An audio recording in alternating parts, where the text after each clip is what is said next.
چاہے آپ اس ویڈیو کو دیکھ رہے ہوں یا بیک گراؤنڈ میں سنتے ہوئے تھوڑی سی سکون بھری شام گزار رہے ہوں، ہم بس خوش ہیں کہ آپ یہاں ہیں۔ ہر ڈیٹیل پکڑنے کی ضرورت نہیں، بس کہانیوں اور حقائق کو اپنے پاس بہنے دیجیے جیسے بھی آپ کو ملے، اور ویڈیوز وہ صرف تھوڑی سی تصویر جھلک کے لیے ہیں۔ دیکھنا ضروری نہیں، لیکن مزہ پھر بھی آئے گا۔ تو ایک کپ چائے پکڑیں، آرام سے بیٹھیں اور دنیا کے شور کو تھوڑی دیر کے لیے بھول جائیں۔ ہم سوچتے ہیں کہ انسانیت کی بڑی کہانیاں نئی ہیں، جیسے یولیسیز، کنگ آرتھر یا بائبل کے قصے جو کچھ وقت پہلے ابھرے۔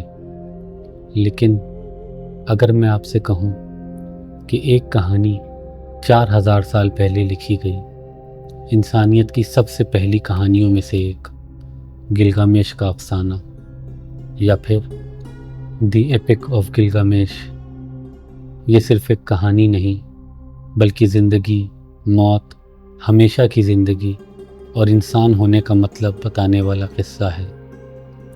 آج ہم اس پرانے افسانے کے رازوں کو دیکھیں گے اور سمجھیں گے کہ یہ آج بھی کیوں اتنا اہم ہے۔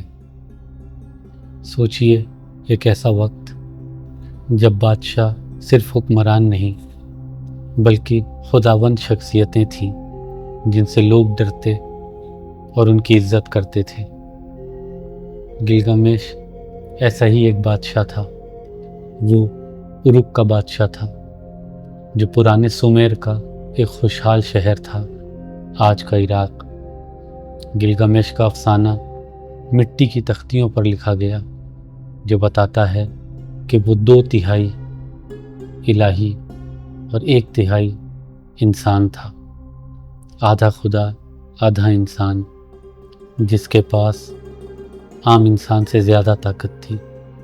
اُرuk ایک پرانا شہر تھا جس کے چاروں طرف اونچی دیواریں تھیں، جو انسانی تمدن کا پہلا بڑا شہر تھا۔ گلگامش نے یہ دیواریں بنائی جو نہ صرف لوگوں کو حملہ آور سے بچاتی تھی بلکہ اس کی شان کو بھی دکھاتی تھی۔ لیکن اتنا طاقتور اور جنگجو ہونے کے باوجود گلگامش اپنی قوم کا پیارا نہیں تھا۔ وہ ظالم بادشاہ تھا جو اپنے لوگوں پر ظلم کرتا اور اپنی طاقت کا غلط استعمال کرتا۔ اُرuk کے لوگوں نے خداؤں سے مدد مانگی۔ لوگوں کی فریاد سن کر خداؤں نے فیصلہ کیا کہ کچھ کرنا ہے، اس لیے انہوں نے انکیڈو کو پیدا کیا، ایک جنگلی مخلوق جو گلگامش کے برابر طاقتور تھا، تاکہ اس کا ظلم روکا جائے۔ لیکن اس سے پہلے گلگامش اپنی زندگی میں موج مستی، شہرت اور اپنا نام ہمیشہ کے لیے زندہ رکھنے کی تلاش میں تھا۔ وہ ایک عجیب شخص تھا، طاقتور، مغرور، لیکن اندر سے موت سے ڈرتا تھا اور ایک بڑا مقصد ڈھونڈتا تھا۔ گلگامش نہ صرف بادشاہ تھا بلکہ ایک پرانا ہیرو تھا جو اپنے وجود پر سوال اٹھاتا تھا۔ گلگامش سے ملنے سے پہلے انکیڈو تمدن سے دور جنگلوں میں رہتا تھا۔ وہ دیواروں، حکومت یا بادشاہی کے ظلم سے ناواقف تھا۔ وہ ہرن کے ساتھ دوڑتا، جھرنوں سے پانی پیتا اور آزادانہ شکار کرتا۔ وہ قدرت کا روپ تھا۔ اس کا جسم بالوں سے ڈھکا تھا، اس کی عادتیں جانوروں جیسی تھیں اور اس کا دل زمین کے ساتھ دھڑکتا تھا۔ لیکن جب اُرuk کے شکاریوں نے اسے دیکھا، جو جال میں پھنسنے والے جانوروں کو آزاد کرتا تھا اور شکار کو ناکام کرتا، تو انہوں نے اسے خطرہ سمجھا۔ انہوں نے گلگامش سے مدد مانگی۔ گلگامش نے فیصلہ کیا کہ انکیڈو کو تمدن میں لانا ہوگا۔ اس کے لیے شمہات، ایک مندر کی پجارن کو بھیجا گیا جو پیار اور حکمت میں ماہر تھی۔ شمہات نے انکیڈو کو جھرنوں کے پاس پایا اور اپنے چارم سے اسے انسانی دنیا میں لے آئی۔ کئی دنوں تک انکیڈو اس کے ساتھ رہا، نئے تجربے اور باتیں سنی، اور دھیرے دھیرے اس کا جنگلی روپ انسان میں بدل گیا۔ جب وہ واپس اپنی پرانی زندگی میں جانا چاہتا تو جانور اس سے دور بھاگ گئے۔ وہ اب قدرت کا حصہ نہیں تھا۔ شمہات اسے اروک لے گئی، جہاں اس کا اصلی امتحان تھا، گلگمیش سے ٹکر۔ اروک ایک شاندار اور بدنما شہر تھا۔ اس کی دیواریں گلگمیش کی شان دکھاتی تھی، لیکن لوگ اس کے ظلم سے پریشان تھے۔ انکیڈو جب شہر میں آیا تو اس نے لوگوں کا ڈر اور ناراضگی دیکھی۔ وہ پتھر کی عمارتوں، بھیڑ بھاڑ والے بازاروں اور خداؤں کے مندروں میں گھومتا رہا۔ تب اسے پتہ چلا کہ گلگمیش کتنا ظالم تھا۔ وہ نئی دلہنوں کے ساتھ پہلی رات کا حق مانگتا تھا، جو اس کی طاقت کا نشان تھا۔ انکیڈو کے لیے یہ ناقابل برداشت تھا۔ ایک شادی میں جب گلگمیش اپنا حق لینے گیا تو انکیڈو نے اس کا راستہ روکا اور اسے للکارا۔ یہ صرف طاقت کا مقابلہ نہیں تھا، بلکہ جنگلی قدرت اور تمدن کی ٹکرار تھی۔ دونوں کی لڑائی سے شہر ہل گیا۔ دونوں برابر کے طاقتور تھے، کوئی پیچھے نہیں ہٹا۔ لوگ حیران اور ڈرتے ہوئے دیکھتے رہے، لیکن لڑائی کے دوران ایک عجیب بات ہوئی۔ گلگمیش نے انکیڈو میں ایک برابر کا دوست دیکھا، اور انکیڈو نے گلگمیش میں ایک تنہا شخص جو مقصد ڈھونڈ رہا تھا۔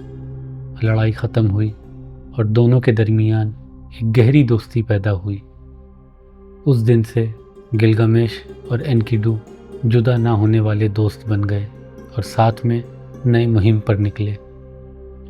انکیڈو کے ساتھ دوستی کے بعد گلگمیش کو لگا کہ اس کا سفر اب شروع ہوا۔ اروک کی دولت اور طاقت اس کے لیے کافی نہیں تھی۔ وہ ہمیشہ کی شہرت چاہتا تھا۔ اس نے فیصلہ کیا کہ وہ سیڈار جنگل جائے گا، جہاں ہمبابا ایک خوفناک راکشس رہتا تھا۔ یہ جنگل ایک مقدس جگہ تھی، جہاں بڑے بڑے دیودر کے درخت آسمان کو چھوتے ہوئے اور اندھیرا راز چھپاتے تھے۔ ہمبابا ایک طاقتور مخلوق تھا، جس کی آنکھوں میں آگ تھی اور اس کی آواز سے لوگ ڈرتے تھے۔ وہ خداؤں کا بنایا ہوا تھا تاکہ انسان اس جنگل میں نہ آئیں۔ اروک کے دانشمند اور پجاری اس مہم کے خلاف تھے۔ انہوں نے گلگمیش کو خطروں سے خبردار کیا، لیکن وہ نہیں رکا۔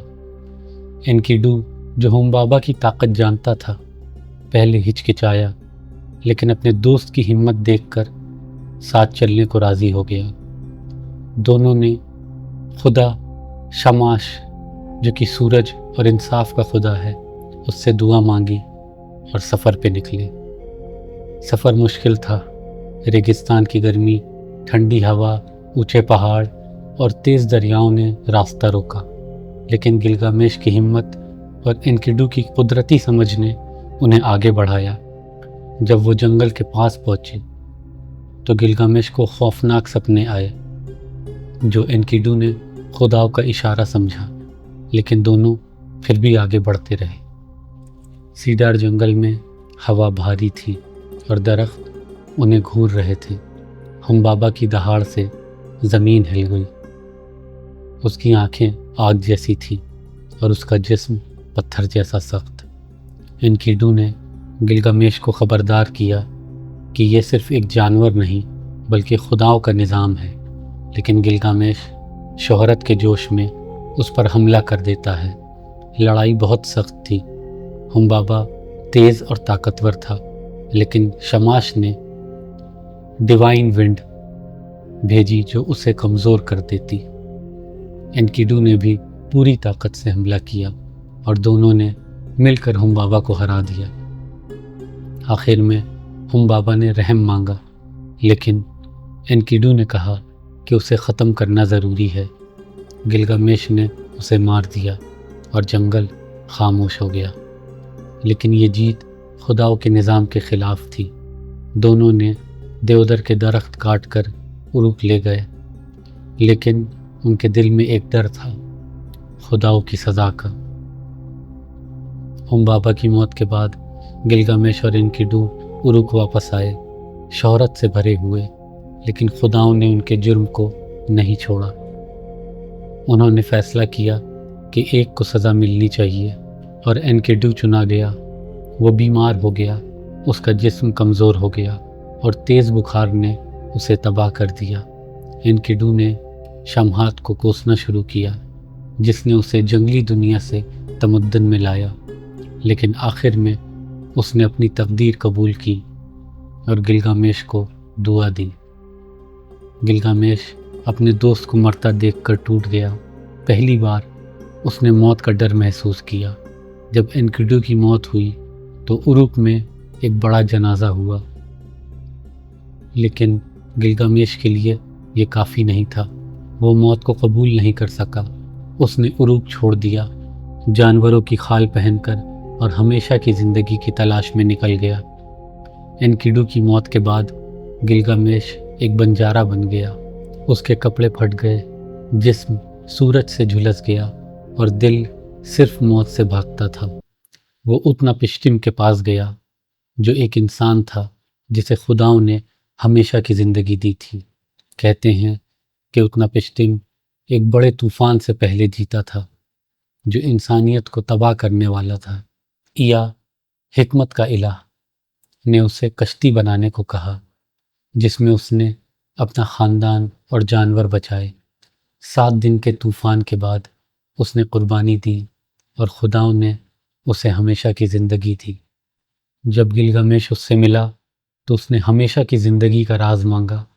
اتناپشتم نے اسے اپنی کہانی سنائی اور ایک امتحان دیا، 7 دن اور رات جاگتے رہنا۔ گلگامش نے کوشش کی، لیکن تھک کر سو گیا۔ اتناپشتم نے اسے ہر دن کی روٹی دکھائی، جو پرانی ہو چکی تھی، یہ ثابت کرنے کے لیے کہ وہ ہار گیا۔ گلگامش اداس ہو گیا، لیکن اتناپشتم کی بیوی نے اس پر رحم کیا اور بتایا کہ سمندر کے تلے میں ایک پودا ہے جو جوانی واپس لا سکتا ہے۔ گلگامش نے سمندر میں غوطہ لگا کر وہ پودا لیا، لیکن جب وہ آرام کر رہا تھا تو ایک سانپ نے وہ پودا چرا لیا اور اپنی پرانی خال چھوڑ دی۔ گلگامش نے سمجھ لیا کہ موت سے بھاگنا ممکن نہیں۔ گلگامش اروک واپس آیا، شہرت کے لیے نہیں بلکہ سمجھ کے ساتھ۔ اس نے اپنی دیواروں اور لوگوں کو دیکھا اور سمجھا کہ ہمیشہ کی زندگی جسم میں نہیں بلکہ کام اور یادوں میں ہے۔ وہ اب ایک بادشاہ تھا جو زندگی کی قدر سمجھتا تھا۔ اس نے اپنے شہر کے لوگوں، دکانداروں اور بچوں کو دیکھا اور سمجھا کہ اصلی شہرت یہاں ہے، جو اس نے بنایا، جو آنے والی نسلیں یاد رکھیں گی۔ گلگامش نے اپنی دیواروں پر کھڑے ہو کر اروک کو دیکھا۔ سورج کے ڈوبتے وقت ہوا اس کے کام کے قصے لے کر چلی۔ وہ مغرور بادشاہ نہیں تھا جو خداؤں سے لڑتا تھا، بلکہ ایک انسان تھا جو اپنی تقدیر سمجھ چکا تھا۔ اس نے ہمیشہ کی زندگی اپنے کام میں، اپنی کہانی میں پائی، جو صدیوں تک لوگ سنائیں گے۔ یہ افسانہ صرف ایک پرانا قصہ نہیں، یہ انسانی حالات، زندگی کا مقصد اور موت کی حقیقت کا عکس ہے۔ یہ بتاتا ہے کہ اصلی ہمیشہ کی زندگی جسم میں نہیں بلکہ دنیا پر چھوڑے ہوئے نشان میں ہے۔ اگر آپ کو یہ ویڈیو پسند آئی تو لائک کریں اور چینل کو سبسکرائب کریں۔ دیکھنے کے لیے شکریہ۔